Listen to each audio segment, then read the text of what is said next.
An empty space in downtown Cincinnati is finally going to be filled in. You'll soon be able to park there, shop there, or even live there if you want. City Council today approved financial help for the 13-story, $117 million development at 4th and Race. But as Local 12's Jeff Hirsch shows us, that okay came with some finger pointing about, of all things, the streetcar.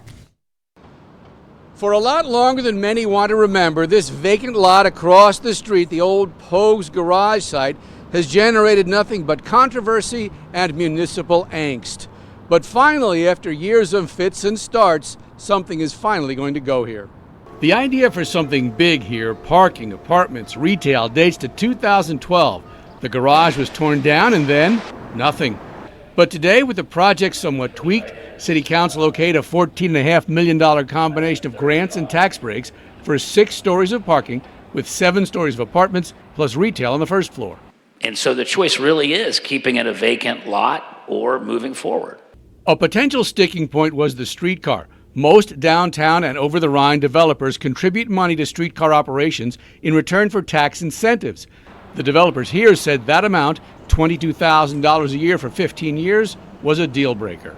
Now, I pray for the streetcar's success, but it's not a god. It's not a god. And I don't think you should have to pay a tithe to the streetcar if the alternative is damnation for your development. I can't agree with you that the streetcar has not resulted in development. It's resulted in enormous millions and millions of dollars of development at OTR and downtown. I'm in favor of the 4th and Race project. I don't see why it shouldn't be supported. I'm grateful that we're going forward with it.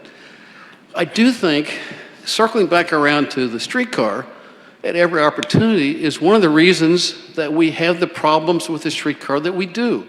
In the end, Council did not insist on the streetcar dollars in return for city help, so the vacant lot should come to life in 2020. Jeff Hirsch, Local 12 News. And soil testing at that site begins tomorrow. That parking garage will have nearly 600 spaces, and there will be more than 250 market rate apartments on